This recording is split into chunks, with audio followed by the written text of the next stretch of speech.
Bom dia, pessoal, vamos lá, vamos estudar a parte de ondulatória, né? Na verdade a primeira parte de ondulatória, né? Então começando com o conceito de ondas, né? Então o que vem a ser uma onda?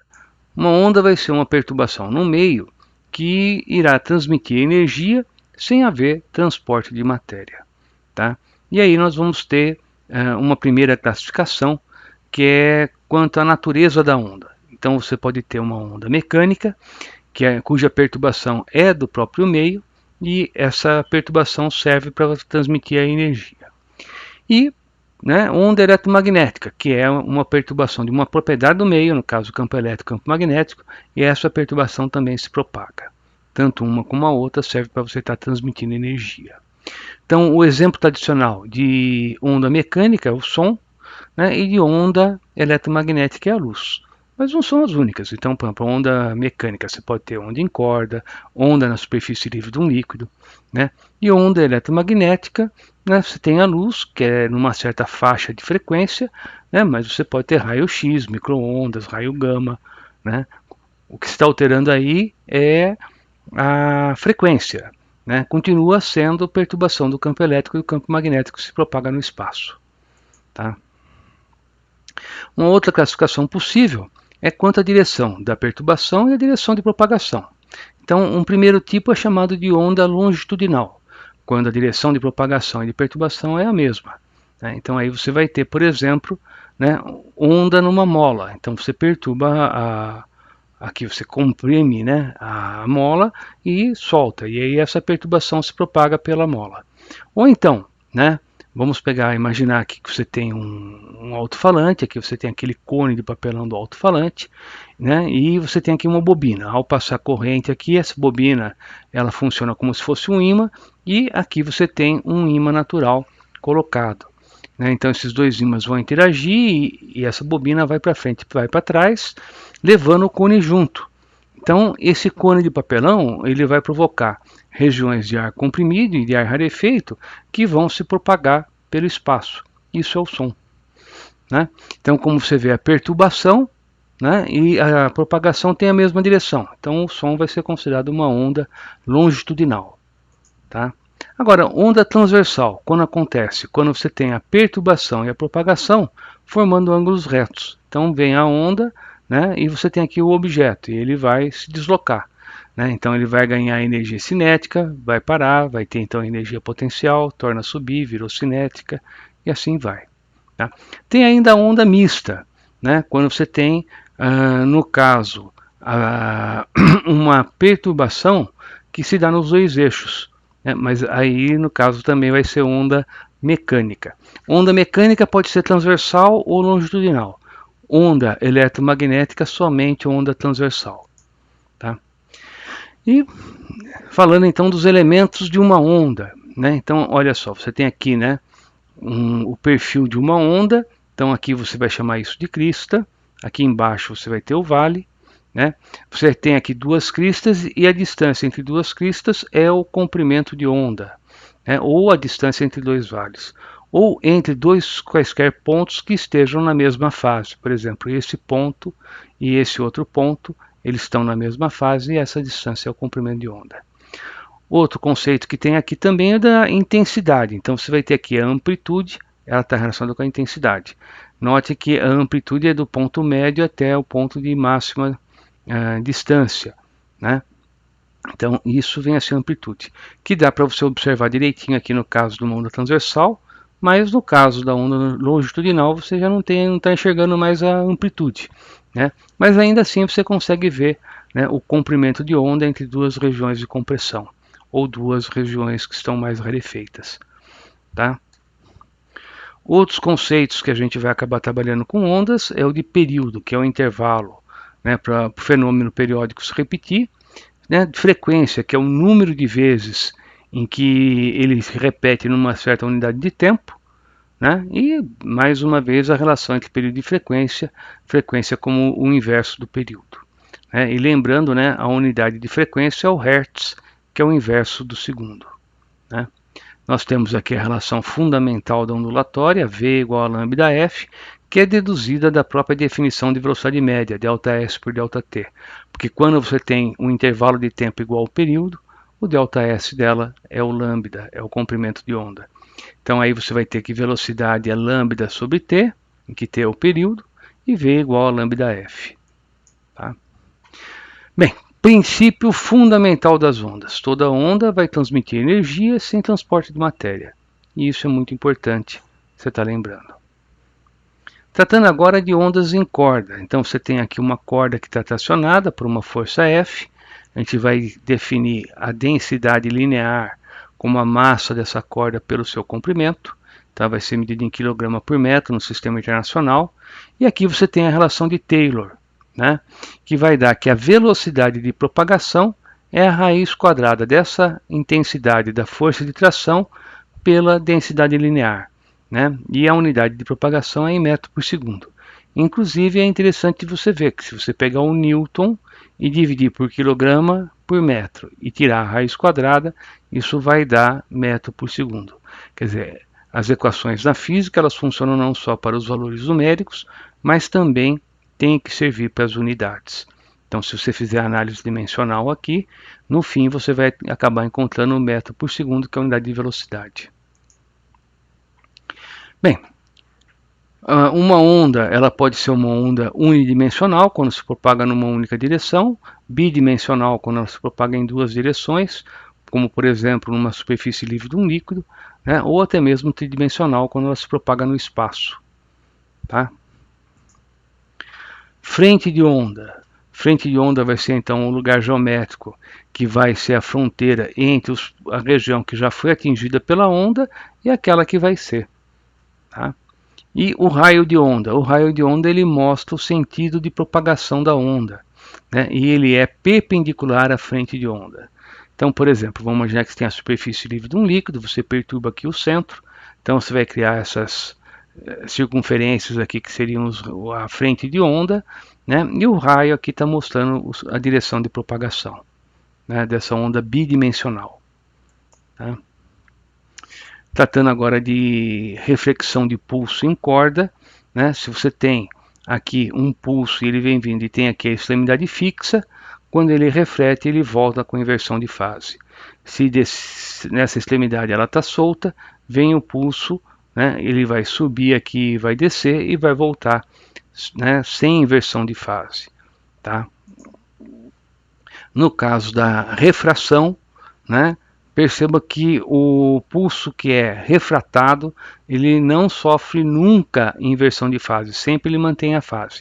Então, bem-vindo o pulso, aqui você tem uma corda mais densa, aqui uma corda mais fina, e ele passa sem inversão de fase, seja nesse caso, ou seja, se ele vier da mais fina para mais grossa, né? Ele também vai passar sem inversão de fase.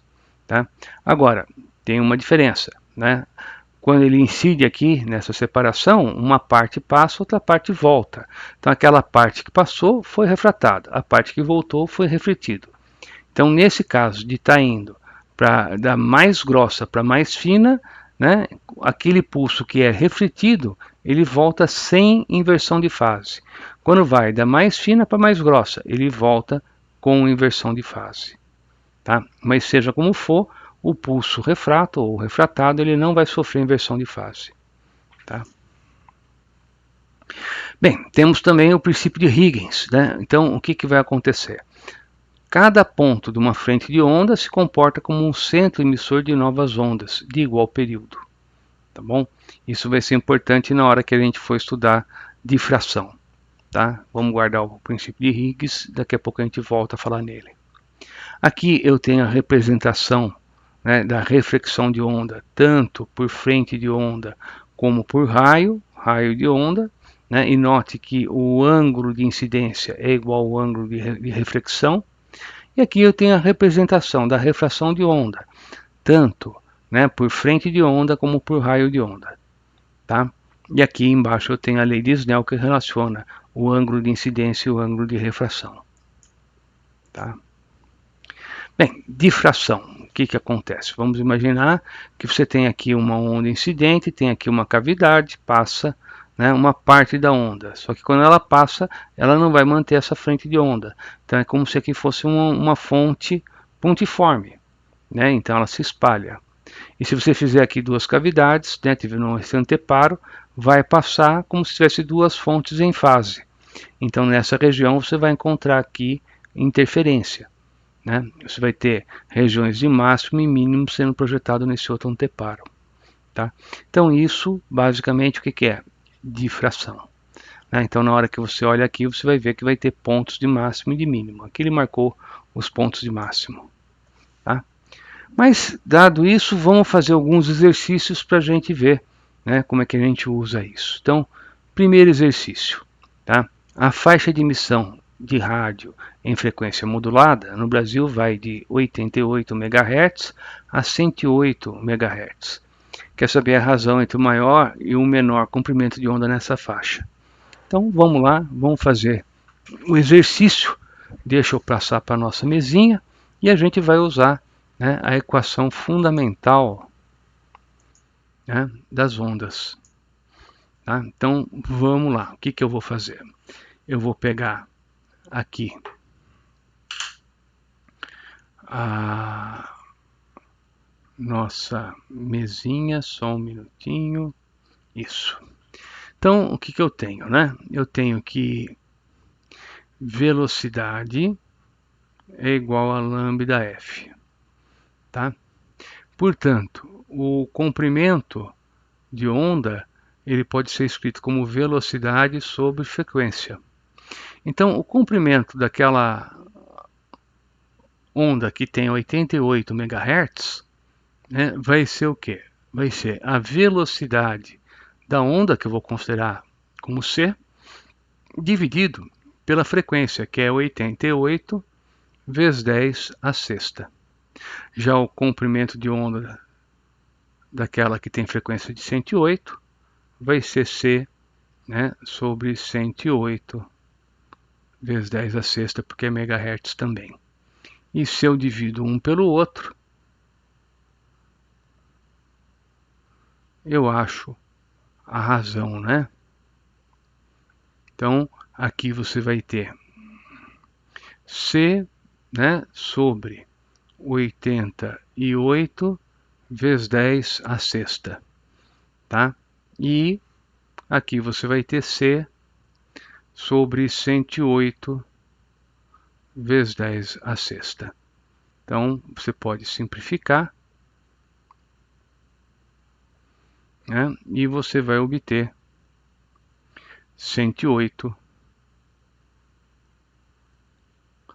por 88. Tá? Então, essa razão, né, vai dar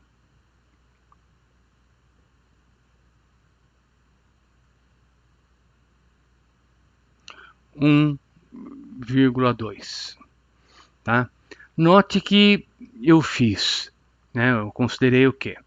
Porque ele pede o maior sobre o menor. Então, quem é que vai ter o maior comprimento? É quem tem a menor frequência. Tá? Por isso que eu peguei o de 88, né, e dividi pelo 108. Tá? Por quê? Porque esse aqui vai ser maior do que esse outro. Né? Porque quem tem a maior frequência tem o menor comprimento, porque a velocidade é a mesma. Tá certo? Bem, então vamos lá, vamos continuar, né? Vamos passar para o segundo exercício. Então, nesse segundo exercício, eu tenho um navio parado em águas profundas. Ele é atingido por uma crista de onda a cada t segundos. A seguir, o navio é posto em movimento na direção, no sentido de propagação das ondas e com a mesma velocidade delas. Então, ele vai seguir com a mesma velocidade, hein? Nota-se, então, que ao longo do comprimento L do navio cabem exatamente 3 cristas. Então, ele está andando junto com ela, é como se essa figura aqui fosse ficar congelada, né? Então, vamos lá, deixa eu pegar aqui a figura, né, e vou levar isso para nossa mesa.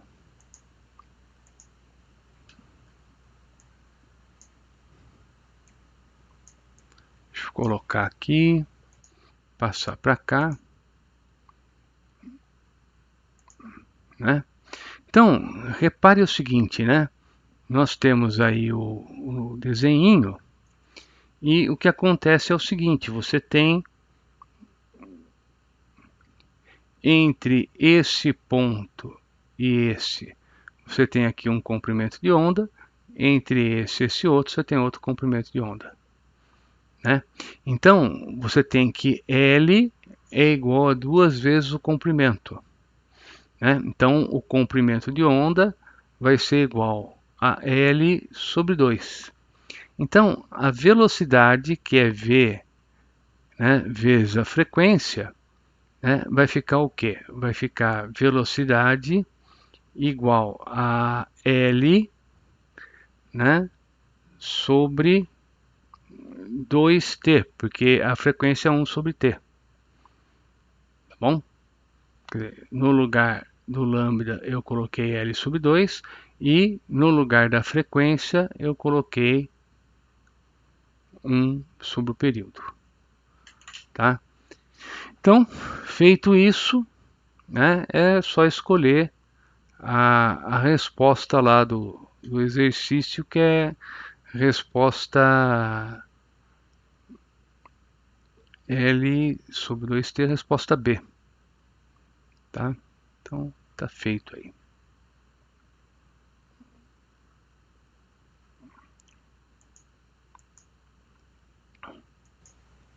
Terceiro exercício. Uma onda sonora propagando-se no ar com frequência f, comprimento de onda lambda, velocidade v, atinge a superfície de uma piscina e continua a se propagar na água. Bem, nesse processo pode afirmar o quê? Então veja, a onda sonora estava no ar, passou para a água, ela sofreu refração. Ao sofrer refração, pode mudar a velocidade, pode mudar o comprimento de onda, na verdade deve mudar, né? O que vai se manter constante é o quê? É a frequência. A frequência ela não varia, ela é uma característica fundamental da onda, tá bom? Então isso é importante você guardar, tá? Quarto exercício. Bem, duas pessoas esticam uma corda puxando as extremidades. Cada uma envia um pulso na direção da outra. Os pulsos têm o mesmo formato, mas estão invertidos, como mostra a figura. Então, o que vai acontecer? Pode-se afirmar que os pulsos passarão um pelo outro, né? Se destruirão, serão refletidos, né? Ele vai passar um pelo outro como se a outra não existisse, né? Na verdade, não tem nem a figura aqui, mas o que acontece é que quando passam um pelo outro, né, interfere, mas depois, tá, pouco importa, cada um segue o seu caminho. Tá bom? E quinto, né, quando um feixe monocromático passa do ar para a água, o que vai mudar? Bem, pode mudar a velocidade, pode mudar o comprimento de onda, o que não muda é o que? É a frequência. Tá bom? Então veja, ó, esse é o comecinho, né, do nosso curso de ondulatória. Tem ainda mais 2 videoaulas que eu vou estar gravando, tem mais outros 2 materiais, e tem um que eu coloquei, né, mais descrevendo os fenômenos que estão associados às ondas, como reflexão, refração, né, e até mesmo polarização. Tá? Entra no Moodle, tá, ok? Pega lá o material para estudar e bom estudo. Daqui a pouco eu volto, porque eu ainda vou gravar mais os 2 ainda agora.